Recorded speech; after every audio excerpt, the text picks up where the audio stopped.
Good evening. I'm Jeff Bennett. And I'm Amna Nawaz. On the NewsHour tonight, the man accused of killing United Healthcare CEO is charged with murder as an act of terrorism. Displaced Syrians return to their homes after the fall of the Assad regime, while the search for missing Americans continues. We speak with the mother of journalist Austin Tice. He was 30 the last time that I hugged him, and he's 43 now. It's just so hard to imagine. And the ongoing opioid crisis prompts a renewed focus on expanding access to the medication methadone as a treatment.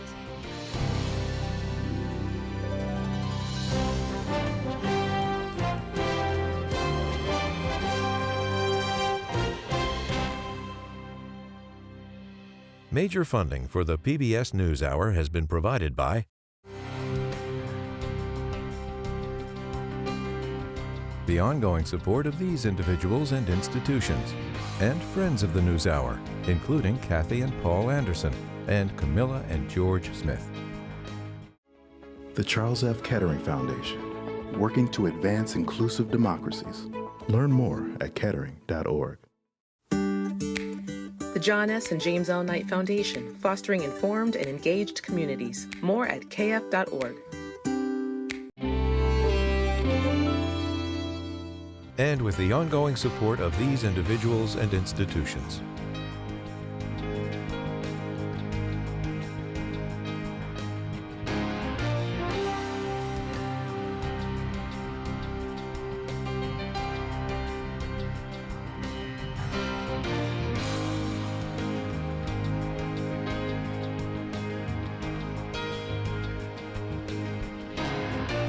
This program was made possible by the Corporation for Public Broadcasting and by contributions to your PBS station from viewers like you.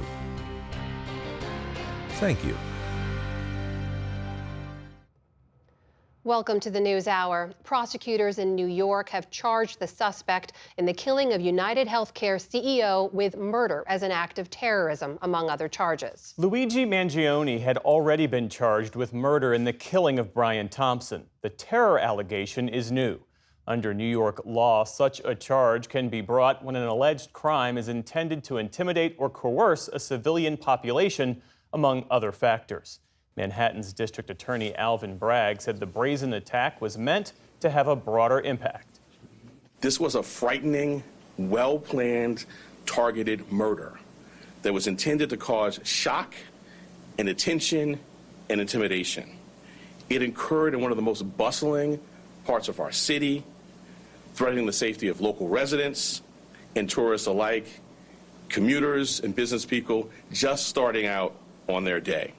The killing has sparked a wave of outrage against the healthcare industry at large, with police warning that there could be an elevated threat against executives. And it's led to an outpouring of support for Mangione himself. At a press conference this afternoon, New York City's police commissioner compared some of the public's reaction to that of a violent mob. In the nearly 2 weeks since Mr. Thompson's killing, we have seen a shocking and appalling celebration of cold-blooded murder. Social media has erupted with praise for this cowardly attack. Let me say this plainly. There is no heroism in what Mangione did.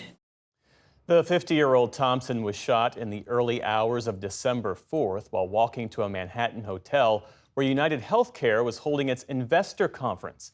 Mangione was arrested nearly a week later in Pennsylvania. His lawyer has said he'll fight extradition to New York to face the charges there. An extradition hearing is scheduled for Thursday. The day's other headlines start in Wisconsin, where officials say the motive behind yesterday's school shooting appears to be a, quote, combination of factors. But Police Chief Sean Barnes provided no further details. Officials say a 15-year-old girl killed 2 people and wounded 6 others at Abundant Life Christian School in Madison before shooting herself. 2 students remain in critical condition. Police searched the alleged shooter's home today and said they were investigating her online activity. Madison's mayor said that authorities would not be releasing information about victims just yet. There's so much that we do not know at this point, and we have to allow law enforcement the time and space for a careful and methodological investigation. Let them do their jobs. And above all, please respect the victims. The Madison police chief also said that numerous local schools were dealing with false threats known as swatting. That's when fake reports of violence are called in, leading to an emergency response. But police say there are no current threats to any nearby schools. Ukraine has claimed responsibility for a bomb blast in Moscow that killed one of Russia's top generals. Lieutenant General Igor Kirillov was head of Russia's nuclear, biological, and chemical defense forces. Dashcam video from Ukraine's security service shows the moments before a bomb was remotely detonated outside of the general's apartment complex, killing him and his assistant as they left for work. Just a day earlier, Ukraine had opened a criminal case against Kirillov for allegedly granting the use of banned chemical weapons in Russia's war. Moscow has denied this and says it's looking into Kirillov's death as an act of terrorism. Today, as a result of a terrorist attack, our colleague and our comrade has died. Everyone understands what happened and what needs to be done. The investigators must find the killers in Russia, and we must do everything to destroy the patrons who are in Kyiv. Meantime, Ukrainian President Volodymyr Zelensky welcomed Poland's prime minister to the western city of Lviv today. Donald Tusk said that Poland will do everything in its power to make Ukraine's membership in NATO a real possibility. Zelensky is set to meet with NATO leaders tomorrow in Brussels.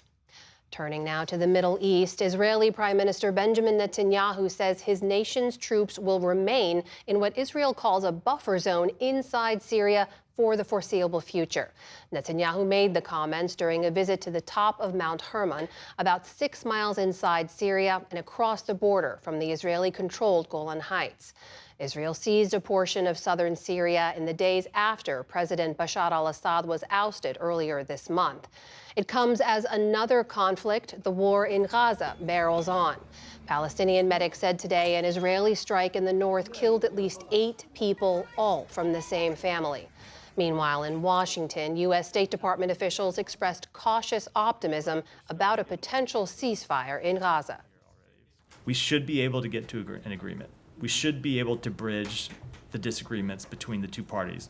But that is not to say that we will. All the United States can do is push and try to come up with compromises, but we cannot dictate to either side what choice they have to make. They have to make those decisions for themselves. In a statement today, Hamas said reaching a ceasefire agreement is possible and cited the, quote, serious and positive discussions being held by mediators in Qatar. French authorities issued an overnight curfew for Mayotte as the territory struggles to recover from last weekend's deadly tropical cyclone. 22 people are confirmed dead across the archipelago, which is located between Madagascar and the coast of Africa. The storm was the worst to strike Mayotte in nearly a century. Authorities fear hundreds, if not thousands, of people have been swept away or buried beneath the rubble. The French military is dispatching planes with up to 50 tons of food, water, and medicine each day. And French President Emmanuel Macron plans to visit the territory himself on Thursday. President-elect Trump is suing the Des Moines Register and Iowa's top pollster over their final poll before the election. That state poll showed him trailing Vice President Kamala Harris by 3 points. Trump ended up winning Iowa by more than 13 points. He's now suing nationally recognized pollster Ann Selzer, her polling firm, the newspaper, and its parent company, Gannett, accusing them of consumer fraud. A Gannett spokesperson said today, quote, "We stand by our reporting on the matter and believe this lawsuit is without merit." This comes just days after ABC News agreed to pay Trump $15 million to settle a defamation case. On Wall Street today, stocks slipped ahead of tomorrow's decision by the Federal Reserve on interest rates. The Dow Jones Industrial Average dropped more than 260 points. The Nasdaq fell 60 points, but held above that 20,000-point level. The S&P 500 also ended lower on the day. And a bit of unwelcome news for the pair of astronauts who've been stuck aboard the International Space Station for much longer than planned. Butch Wilmore and Sunny Williams were only supposed to spend a week or so in space when they blasted off in early June on board Boeing's new Starliner aircraft.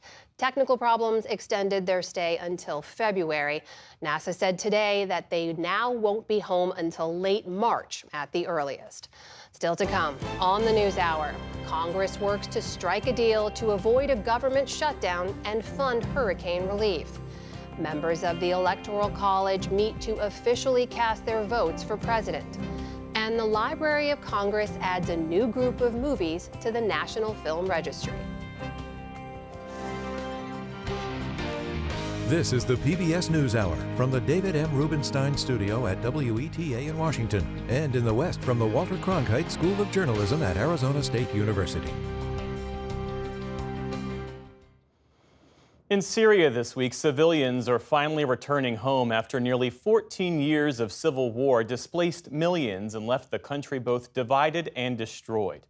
Assad regime checkpoints that used to sever any chance of seeing loved ones now gone like the government that manned them. Special correspondent Layla Molana Allen spoke to families across that nation in Jobar, Homs, and the northwestern city of Azaz, who are overjoyed to be reunited, but now face the daunting task of rebuilding their homes and their families. The desolate wreckage that once was home. Bittersweet memories rise from every dusty track newly carved through the rubble. As Syria's newfound freedom opens up roads long blocked to most, Syrians are crossing the country in their thousands to return to homes they fled under Assad's brutal bombardment that they thought they'd never see again.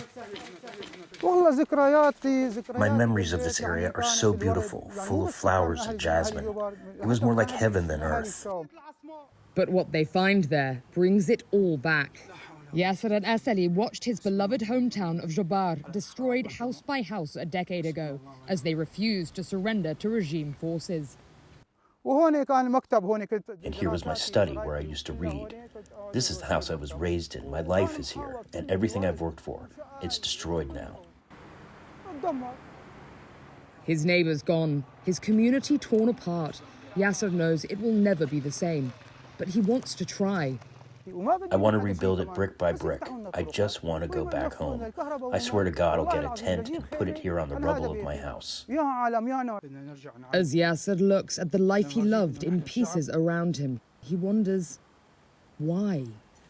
They only wanted to be free, and the price was complete destruction, fires, and savage killings everywhere. I don't really understand where this hatred comes from. We're all Syrians at the end. These thriving Damascus suburbs used to be home to millions of people, but the Assad regime systematically targeted rebels and their families here with airstrikes, shelling, and chemical weapons, eventually clearing them out.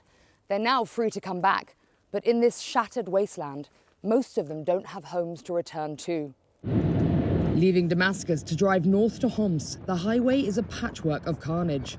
Some former neighborhoods now little more than dust.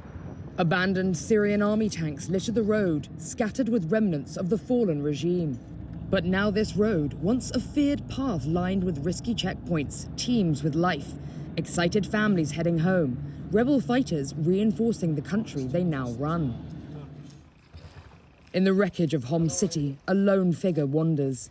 Muhammad is home after 12 long years. In this hollow shell where he was born and raised, he remembers how life gave way to fear and death at the hands of Assad's army. They used to kill whoever showed up in their path. I was even scared to send my children to the school, which was 65 feet away from the house. They used either airstrikes or snipers to hit us with no mercy at all. Staying home didn't keep them safe. 2 of Muhammad's children were killed by a barrel bomb in this house. He's overjoyed to be back, but how could he even begin to rebuild? When I came back home to my mother's house, I started crying. I remembered my childhood and school memories. Very few neighbors of mine are still alive. The rest are all gone. His family, though, is still here. Whispered conversations, kept short for fear of Syria's ever-present spy network, are all that has kept them connected through these years. I have relatives who I haven't spoken to for about 10 years. It was forbidden, and all the calls were tracked. They arrested you if you said anything. But now, they're at liberty to reminisce together on the good times and the bad. The children didn't understand what the sound was and they were trembling on the ground with fear. You said they were going crazy from the fear. When the bombing started suddenly, the kids would start crying hysterically. I felt so helpless. I wanted to protect them, but there was nothing I could do, so we'd cry with them. Mohammad's sister-in-law Arwa came back to Homs after the initial bombardment, unable to afford life elsewhere. With 3 young children to raise, life under regime control and sanctions has been tough. So the snipers, the army snipers, used to stay on this roof and they would shoot at civilians in the streets. Life was very hard. You couldn't move freely and everything was so expensive. I have a little girl and we had to spend days searching for milk and diapers. She can hardly believe how much has changed in just a couple of weeks. The whole extended family reunited under one roof. We're so happy. We couldn't believe it. When they arrived, we didn't even dare to come out to the balcony. We were asking, is our country really free now? Oh, so you can really see the damage on everything. Arwa and her family rent a small apartment in the middle of a devastated street. There's nowhere else for you to live. But for many families who fled further north to rebel-held areas, even a house amidst the ruins is a distant dream. Surviving this war in tents dotted across northwest Syria has been the reality. We first met Ali and 7-year-old Mohammad in the southern Turkish city of Gaziantep, struggling through a years-long wait for essential surgery unavailable in rebel-held northwest Syria. Separated from his mother and siblings for years as they remained behind penniless in this displacement camp, Mohammad was lonely and miserable. But now there's no need to be far from home. Mohammed was so happy Syria was free. He told me I want to go see my mother and siblings, and finally we were able to make it. Miriam still didn't believe they'd be allowed to cross. Suddenly, they opened the door, and it was unbelievable to see them after 2 years of waiting. When Mohammed first arrived, he ran towards me and hugged me tightly and couldn't get enough of kissing me. He was hugging everyone and playing with them. He's so happy. Ali says Mohammad's demeanor has changed completely since they came home. The shy, fearful boy who longed for companionship runs and plays with his 2 little sisters, delighting in squeezing the cheeks of his baby cousins. Mohammad still has 10 more difficult surgeries ahead of him. But now, the checkpoints carving up Syria are gone. He can stay at home and undergo his operations at a nearby hospital in Aleppo. He tells me, "Mom, the doctor will transplant my hair and eyebrows and fix my hands." He became happy, and I was happy too, because before he would tell me how kids were making fun of him. But it's not the same with his siblings. He loves playing with them. Where that home will be is the next question. Their house in Aleppo was destroyed in the airstrike that burned Mohammad 5 years ago. So like so many here who fled, the road is finally open, but there's nowhere to go. The family has a mountain to climb to restore Mohammad's health and build a new life. But now, they'll climb it together. For the PBS NewsHour, I'm Layla Malana Allen in Azaz, northern Syria.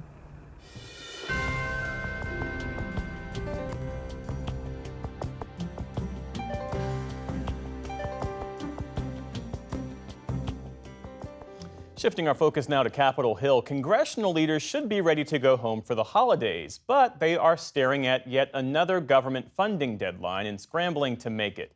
The deal coming together could have much larger implications, but lawmakers have not yet released the full text of an agreement. That's despite Speaker Mike Johnson's assurances earlier today.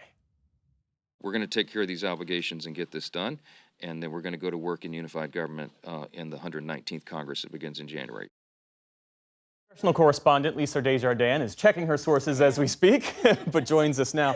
Lisa, I'm starting to think that Yogi Berra was talking about Congress and not baseball when he said this is deja vu all over again. Bring us up to speed. I am. I'm checking to see if we have the text of this bill yet, and we do not. The deadline is Friday, as our viewers know. And let me just first make a plea to our viewers. I know you want to change the channel probably right now. People do not like dealing with this again and again, but it really is worth understanding what's happening in this moment. I'm going to say some of it is the same, but there's two reasons that this is different. One is what we expect to be in this particular short-term funding bill. It's not just that. So let's talk about a couple of things that are in the bill. First of all, it would extend government funding to mid-March, so that means we are going to be back here again in March. Now, there's really $100 billion for disasters, and that includes hurricane damage that we saw obliterated many parts of the South and Southeast. This is something new. There will be $10 billion in direct aid to farmers. Part of that has to deal with drought, and also this would allow year-round ethanol sales. We know that that is a powerful force, and some in the middle of the country particularly have wanted it. Now, the second reason this is important, critical test for Speaker Mike Johnson, and so far he is having a very hard time getting this across the finish line. Many of his Republicans don't like that it is this late. They haven't seen the bill. They don't like that there are not pay-fors for it, and there is a large group of Republicans that simply are not happy. Here's one of them. I like Mike. I'm frustrated with the outcome. I'm frustrated with what we get. The American people didn't bargain for this, and they will not understand this. We're evidently going to take a 1,800-page document that we really hadn't read and going to pass it, add more debt. Very frustrating. It's opposite what the DOGE Commission is trying to do. So am I voting for it? No. Now, Ralph Norman's important for a few reasons. He sits on the Rules Committee, which is the gateway to bills. And right now, Speaker Johnson doesn't have the votes to bring this up under a normal rule because of Norman and others. But in addition, Norman is someone who has opposed potential speaker candidates in the past. And there is a rising question about whether this will hurt Speaker Johnson, who needs to be reelected in January. One more thing about this, there's not just a spectrum of the financial issues here, but there's other things in this bill that we should pay attention to that are making some Republicans mad, others like it. One, the Washington Commanders will be able to build a stadium in Washington, D.C. The Baltimore Bridge collapse, there's money in there to help the federal government and Baltimore recoup costs for that. And also we're watching prescription drugs. This is something that affects a lot of Americans. There is the potential, there is some reform in this bill, but we are waiting for the language to understand it. So Speaker Johnson will likely need Democratic votes for this funding bill to pass. When Congressman Norman says we're going to pass this 1,800-page bill that no one's going to have time to read, Speaker Johnson put a rule in place that members would have 3 days to read bills like this, but it's now Tuesday. Are they going to have 3 days to potentially read this thing before they vote on it and keep the government funded? This is one of the reasons that Americans have problems with Congress, is they do things like this. We don't know, because the deadline is Friday. They need to have the text moving tonight in order to make that deadline. Doesn't seem like it's going to happen. So Speaker Johnson right now has only bad choices because of the way he's done this with his conference. So if they move it tonight, maybe, but right now it looks like it's moving too slowly. He may have to break that rule in order to get this across the finish line. We may also have to have weekend votes, which sort of is like a wink and nod that a shutdown sort of happened, but not really. I want to ask you about some internal Democratic Party politics, namely that New York Congresswoman Alexandria Ocasio-Cortez today lost her bid to become the top Democrat on the House Oversight Committee. And this is at a time when Democrats, there's an appetite for some fresh faces, especially in Congress, leading some of these committees. Bring us up to speed. That was a big part of her pitch. She is now going to be a fourth-term Congresswoman. She's not new to the Hill anymore. Ocasio-Cortez, let's talk about that race first of all.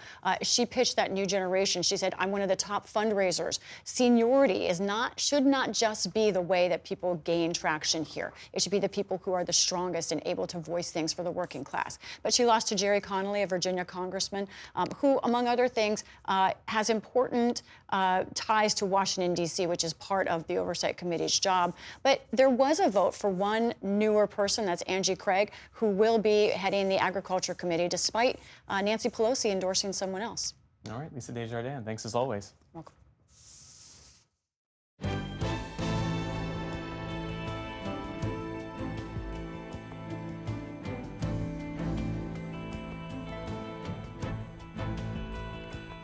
While the numbers are finally starting to decline, more than 74,000 Americans are still dying every year from opioid overdoses.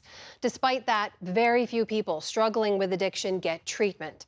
Tonight, William Brangham looks at the renewed focus on methadone, one of the oldest and most effective medications in this fight. They give me 27 days at a time. For Natalie Knight, what's in these little white bottles has turned her life around. It's nasty. That pink liquid is methadone, and it's helped her tame an opioid addiction that she has struggled with for close to a decade. Actually, such a small amount, but it really is, it's amazing that I don't get the highs, I don't get the lows, I don't get anything that I would get on a normal opiate. Her path to addiction was like millions of others. A legal opioid prescription to help with chronic pain caused by an autoimmune disorder and a difficult pregnancy. At first, it really helped, but within a few years, she could not stop, and her life began to unravel.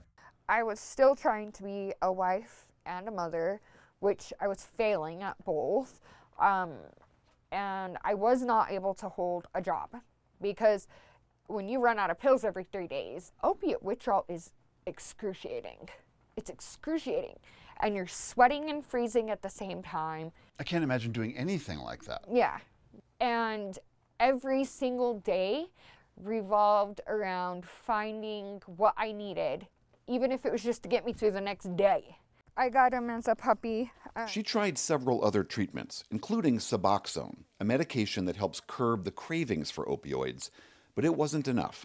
So last year, she was prescribed methadone. It's a potent opioid itself, first approved for drug treatment in the U.S. in the 1970s. If I hadn't made the move when I did, I don't think I would have been living much longer. I don't think I would have lived today. I should have died 100 times over. But for many Americans battling opioid addiction, getting methadone isn't easy. It can only be prescribed in federally regulated methadone clinics, and nationwide, there are only about 2,000 of them. 80% of U.S. counties have none. Okay, because you're still working 2 jobs? Yeah. So once a month, Knight makes the trip from her home in rural Utah to see Dr. Paula Cook. She's the medical director at the Moab Regional Recovery Center. How's the methadone going? I don't have any withdrawals. This clinic has only been here for 2 years, and before it opened, the nearest one was 120 miles away. We're unique. Very few rural towns have a methadone clinic. Some states don't have a methadone clinic. In these clinics, patients often get other services like counseling and behavioral therapy. That's your blood pressure before you take your methadone, so that's probably after you take it, it'd be a little lower. And decades of research has shown that methadone can cut the risk of overdose death by nearly 60%, and that people on it are 4 times more likely to stay in treatment. Given all of that, why is methadone still so hard to access? Because it is an opioid, so we're giving someone a substitute therapy, which in essence is somewhat true. You're giving them an opioid to treat an opioid addiction, but the outcomes are very different. Most people who get on methadone actually stop using illicit opioids. They actually retain in treatment and get a job and stop going in and out of the criminal justice system. The very first day I went to my methadone clinic and I'd taken my first dose, I was walking back to my apartment and I was like, my God, I'm not gonna get dope sick today. And I'm not gonna have to do any of the stuff I have to do every day to alleviate that dope sickness. And not only that, they're gonna give me another dose tomorrow. David Frank has taken methadone for nearly 20 years after he became addicted to heroin in the 1990s. Today, Frank is a research scientist at New York University who studies opioid use and drug policy. He credits methadone with helping him get his PhD and turning his life around. What about the argument that you often hear that you're simply substituting the addiction of one drug with the addiction to another drug? It's almost like, so what? When I got on methadone, I swapped taking an illegal, criminalized, stigmatized drug that was very difficult to access and could only be obtained on an illegal market and never with any kind of knowledge about what your dose would be, for a consistent, stable, legal drug that I can access every single day at my methadone clinic or from my take-home doses. For decades, because of fears that people would take too much or sell their doses, most patients were required to show up every day at a clinic to take their methadone under close supervision. Many patients criticized those rules, saying they made it extremely hard to hold down a job or live a normal life. But this October, emergency measures that were introduced during the pandemic You are all set. were made permanent in many states. These rules give clinicians more flexibility to let patients, like Natalie Knight, take home up to a month's worth of methadone at a time. It's a gold standard evidence-based medication. We don't put barriers up for medications like insulin. We allow people who have diabetes to have access to insulin, and we don't require them to participate in an antiquated system that's stigmatizing, that some people can't access at all, actually, because of the nature of their condition. Last year, a bipartisan group of lawmakers introduced legislation that would allow more doctors and specialists to prescribe methadone and would expand the kinds of places where patients could get it to places like pharmacies. But that legislation stalled amid concerns among some in the medical community that loosening methadone safeguards could backfire. People who are just starting on methadone are actually at a higher risk of overdose for the first couple of weeks than before they even started on this medication. So the initiation of this medication can be quite tricky. Dr. Kenneth Stoller is an addiction psychiatrist at Johns Hopkins University, and he directs an opioid treatment program in Baltimore that prescribes methadone. He says it is not a silver bullet on its own, that people battling opioid addiction really benefit from the additional support clinics often provide.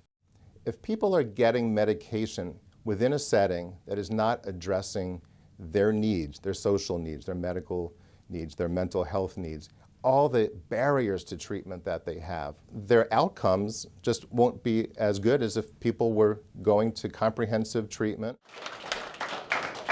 You also hear concerns about methadone from within the recovery community. Some argue it's still a drug, and getting off methadone can be as difficult and painful as trying to quit other opioids. They argue abstinence through programs like Narcotics Anonymous is the better path. Some others who've used methadone paint a more complicated picture.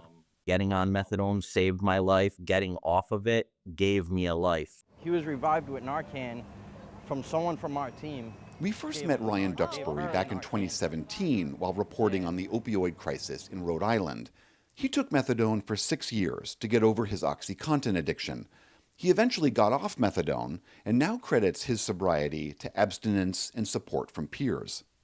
I had to go to the methadone clinic in a fairly seedy neighborhood, and I had to be there every day. Still, I'm trying to find recovery, and I'm trying to change my environment a little bit, and still standing in line outside in the cold with people that I used with wasn't very helpful. Do you think if you'd been given 30 days worth of doses to take home, that would have helped? I do think that would have been better for me, but I wished that there were more support in terms of me being able to, become more productive as a member of society. So are they going to send her with some medication? Back in Utah, Dr. Paula Cook says today, because fentanyl is so prevalent and so potent, increasing access to methadone is critical. It's why she supports allowing it to be prescribed outside of clinics like hers. All right, yeah, come in, have a seat. Is there a risk? Of course there's a risk. That's why it requires good stewardship. But I'm 100% sure it's the right path because that's what the evidence shows, and it's what people who have opioid use disorder have demonstrated. And improving access will reduce loss of lives. Natalie Knight says methadone is slowly helping her rebuild her life. Could you have envisioned who you are today and how you're living today? No. I never envisioned that I could have a life like everybody else has. I'm able to work 2 jobs and not go through withdrawal, but also not be in pain. I am able to be a mother. I am able to be a sister again. It's changed my whole life. For the PBS NewsHour, I'm William Brangham in Moab, Utah.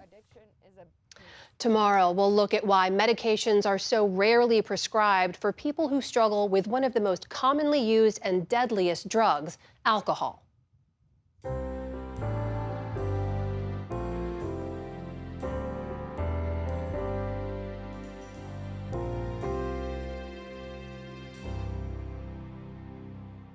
The election may have ended over a month ago, but today is the day Donald Trump's victory becomes official. Across the country, hundreds of presidential electors are gathering in their respective states to cast their electoral college votes, an often ceremonial but essential step in the process of confirming the election results. To help us break this down and explain its significance, we're joined now by Jessica Huseman, editorial director of VoteBeat. That's a news organization focused on elections and the voting process. Welcome back. And I have to say, we're glad you're here because we have reported extensively this past year on election security and the integrity of the voting process, so we thought it fitting to see this process all the way through. When we say that the Electoral College is convening in all 50 states, help us understand what that actually means. You know, it's not that exciting. All of the people who are chosen as the electors by the political parties in each state are gathering in one place and casting their ballots officially for the people their state selected as president, usually on a winner-take-all basis, unless you live in Maine or Nebraska, and then in that case, the electors get to vote proportionally, but everyone else is just voting along the exact same lines as what the state voted for. And we should note that there are 13 Republican officials who signed false certifications claiming that Donald Trump won the election back in 2020. They are now serving as electors today, this time casting real votes for the president-elect. All of these folks hail from Michigan, Pennsylvania, and Nevada. Do we know why there was no recourse for these 2020 fake electors when other people have faced court cases and legal issues? Sure. So some of these people still are facing legal issues. There are 8 of them that are currently facing charges in Nevada and Michigan. But certainly they didn't face any repercussions whatsoever within the Republican Party. The Republican Party still brought them back. Republicans still voted for these folks to be the people who cast these, even if ceremonial, quite important ballots today. So yes, I mean, I think that they're unlikely to face political repercussions at any point moving forward, even if they do face, misdemeanor penalties in their states. There's also the question of public sentiment, and there's a recent Pew poll that found voters feel broadly positive about how elections were conducted this past year. That's in sharp contrast to 2020. You see the numbers there. And it's especially true for Trump voters. 93% of Trump voters say the 2024 elections were run and administered at least somewhat well. That's up from 21% 4 years ago. And the only difference is their candidate won. I mean, the 2020 and 2024 elections were both secure and fair. Yeah, absolutely. I think it is true that the 2020 and the 2024 elections look a little bit different. We were certainly in a pandemic in 2020. Many more people were casting their votes by mail. But in terms of the procedures, the security, the way those ballots were counted, the way those ballots were audited, it's basically the same. There have been no major changes in the way that America's elections are conducted between 2020 and 2024. And so, I think that what this really shows is that we are a nation of sore losers. When our candidate wins, we are happy. When our candidate loses, the entire system is corrupt. Looking at the calendar, there are a few more key dates that are important in this electoral process. Ending on Inauguration Day, of course. Walk us through what we can expect. So the votes that are being cast today by all of the electors across the country are going to go to Washington, and they will be signed off on in a procedure that became quite famous in 2021. It's happening on the same day, January 6th. Those votes will be signed off on by the vice president. This time that's Kamala Harris. And so that's the first time that we will see all of these electors coming together and officially nationally signing off on the results. And then of course we have Inauguration Day. So it's all downhill from here. The effort to scrap the Electoral College, I mean, it usually gets kicked around every 4 years. Where does that stand now? Nowhere. It doesn't stand anywhere. You know, it would be really difficult to overturn the Electoral College. It would definitely require either a constitutional amendment or for lots of states working in concert to change the procedure across the country and agree to do that. So it's quite a lot of work. And the last time that this was even remotely successful was in the late 60s. So I think that we're going to be stuck with the Electoral College for quite some time unless there is a national movement that has, as far as I am aware, not gained a lot of steam. Jessica Huseman of VoteBeat, thanks as always. Thank you.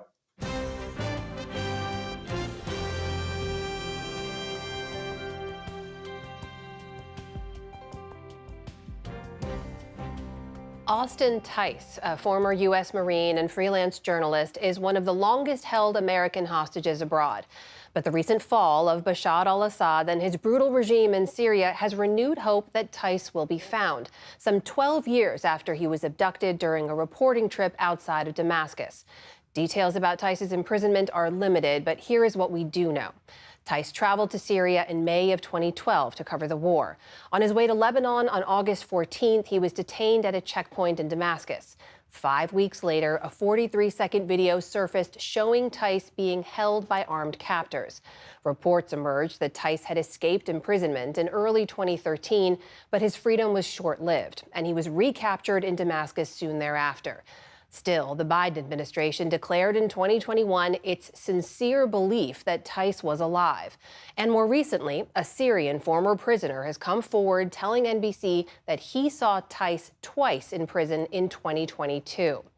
Tice's family has long advocated for his release, pushing American officials over 3 administrations to do more to find him.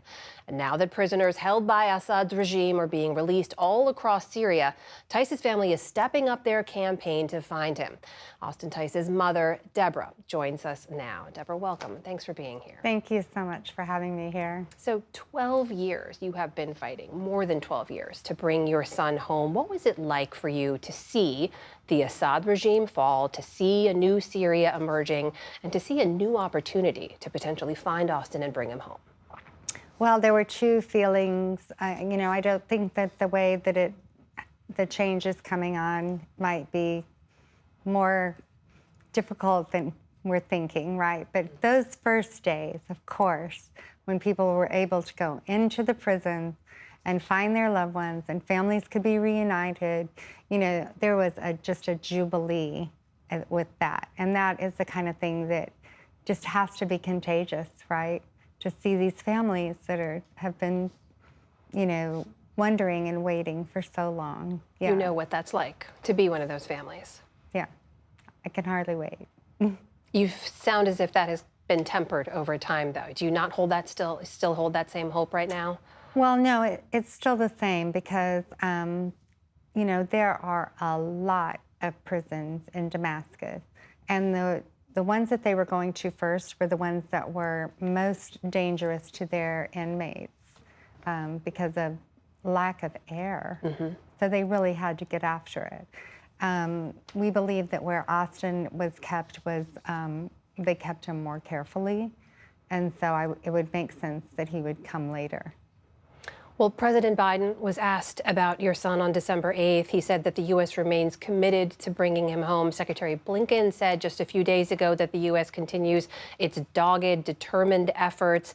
And we know they've been in direct contact with HTS, the rebel group now running the country as well. I mean, the FBI's offered up $1 million. The State Department's offered up to $10 million. Do you believe that the U.S. government is doing everything they can to find Austin and bring him back? They're doing everything that they want to do. For me, there could be more. Tell me more about that. What are they not doing right now that you would like to see them doing? Well, one of the things that seems so odd to me is that they're not going into Damascus. That there's no U.S. officials there yet. Right. These are civil society groups, right? Other journalists on the ground you've been in touch with as well? Yes, and Hostage Aid Worldwide is the NGO that we've been working with, and they are on the ground there looking for Austin. So, we do have that kind of support. President Biden has also said that the U.S. does believe Austin is alive, but that they have to first identify where he is. And you just recently sent a letter to the Israeli Prime Minister, to Benjamin Netanyahu, asking him to pause Israeli airstrikes in one particular area around Mount Kasiyun, because you said you had credible information that Austin was held in a prison there. Tell me more about that. Is that information that the U.S. government says is credible, and have they acted on it in any way? Well, I do have affirmation from the government that it is credible. For me, reaching out to Netanyahu, he's the boss of all the bombing people, right? So, just to take a pause with that and give us the opportunity to check those prisons that are in the mountain. And have you gotten any response from the Israeli government on that? No, I did not get a response from them. They did say that the letter was, delivered. And so we did see HTS said that they had worked with the Israel government, and they did have a pause. I don't know if that had anything to do with my letter, but it did happen. Austin went into Syria for the first time around the same time that actually I first went to cover the war as well. And I wonder if you could just tell us a little bit more about your son. I mean, what drew him to want to go into the chaos and uncertainty at a time when a lot of other people would run away? Well, keep in mind, it was 2012, so it wasn't at all like what it became. So it was still a civil uprising. He had served in Iraq, he had served in Afghanistan. And so when this was starting to bubble into what would look like it was going to be another urban war, that was what compelled him to go only with a camera. He was just hoping that he could take such beautiful pictures of Syria itself, the Syrian people, the amazingly cute and beautiful Syrian children. And he was just hoping that these photos could be compelling enough to prevent another urban war. Knowing your son as you do, does any of that surprise you, that he would want to go there and do that? No, it wasn't surprising. And the other thing is, by the time he's announcing that he's going to do something, he's thought it through. You're not going to talk him out of it. So the best response is to say, have you thought about your safety? How are we going to stay in contact? And just to be practical, because he's made his decision and he's going to do the thing, So that's the only appropriate way to respond to him when he makes an announcement like that, After Mom, I'm going to join the military. Well, that's something I never heard before, and he did. So, yeah, that's Austin. After 12 years of fighting to bring him home, have you thought about what it will be like to watch him walk free, to be able to hug him again for the first time? It's so hard to imagine, because he was 30 the last time that I hugged him, and he's 43 now. One thing that Austin thought was just really funny would be he would give me this big hug and twirl me around, because isn't that a blast? So I'm just wondering if he's still going to be thinking about wanting to do that, Deborah, what keeps you going every day? My faith. My faith is what keeps me going 100%. Yeah, because I tell people, myself, I am at home right now, in the dark, in my bed, in the fetal position, sucking my thumb. So what you're seeing right here is really my faith, and that's what keeps me going, yes.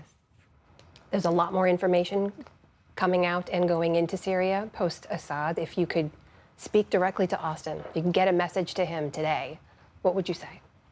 We are waiting for you. We have not given up. You're coming home.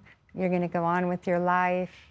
And I just want you to know, Austin, that I am praying that you are already working on forgiveness Because when you walk free, you're going to need to walk free of any rancor or any kind of wanting any kind of revenge. Please walk free, walk really free. Deborah Tice, thank you so much for being here today. Thank you for spending time with us, telling us about your son. We hope to see you here with him soon. Oh, yes. I'll do it remote. Yeah. Thank you so much for having me.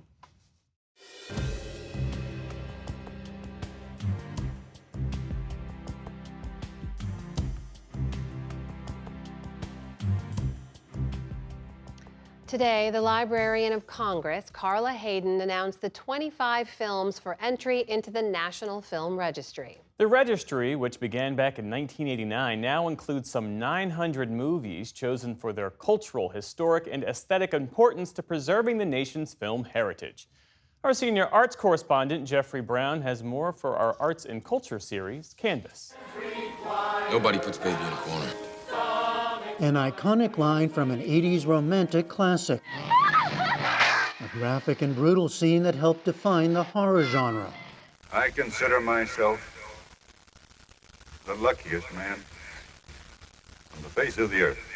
And the story of an American hero told in one of its seminal sports films.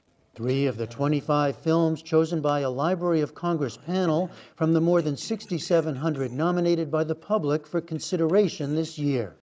Led by University of Chicago Cinema Studies historian and Turner Classic Movies host Jacqueline Stewart, the panel worked to choose titles that demonstrate a wealth of films and genres.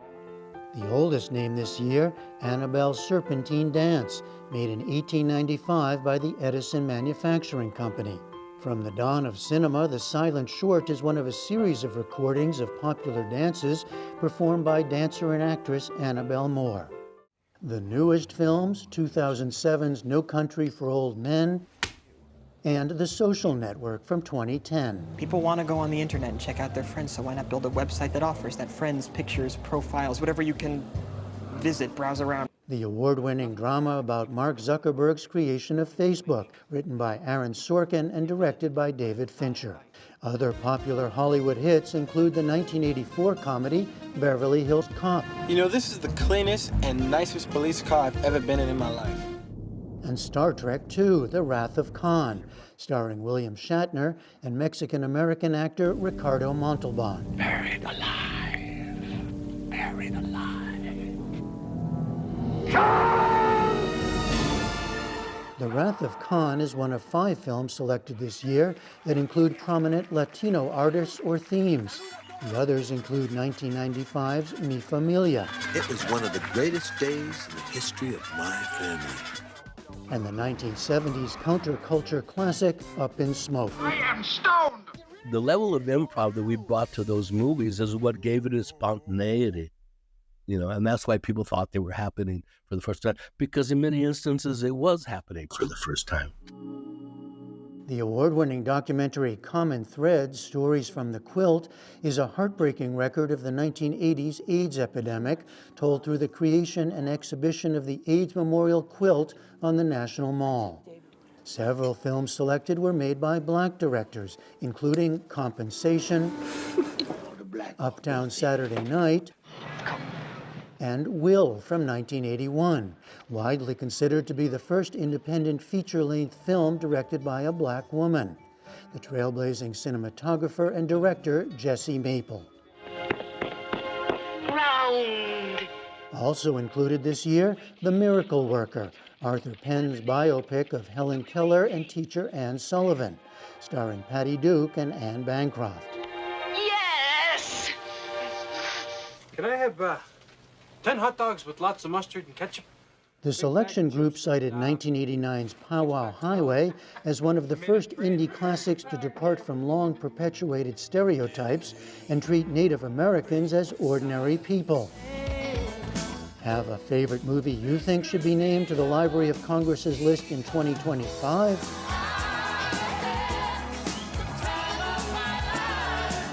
You can submit your nominations on the library's website through August 15th.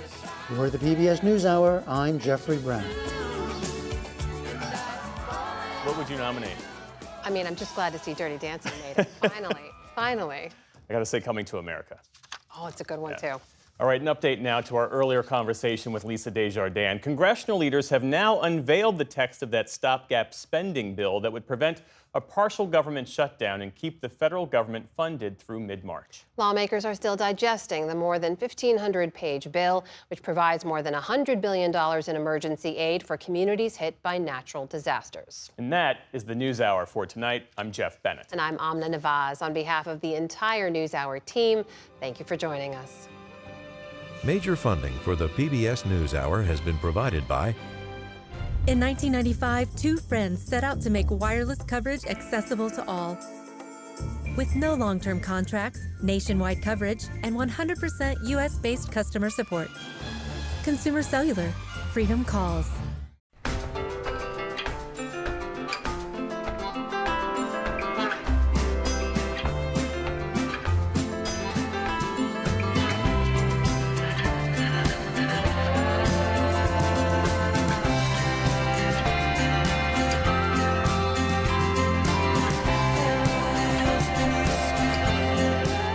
Moving our economy for 160 years.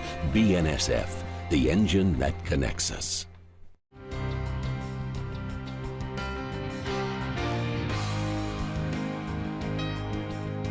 Carnegie Corporation of New York, working to reduce political polarization through philanthropic support for education, democracy, and peace. More information at carnegie.org.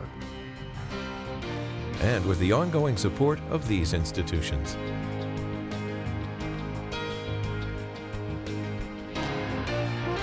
This program was made possible by the Corporation for Public Broadcasting and by contributions to your PBS station from viewers like you.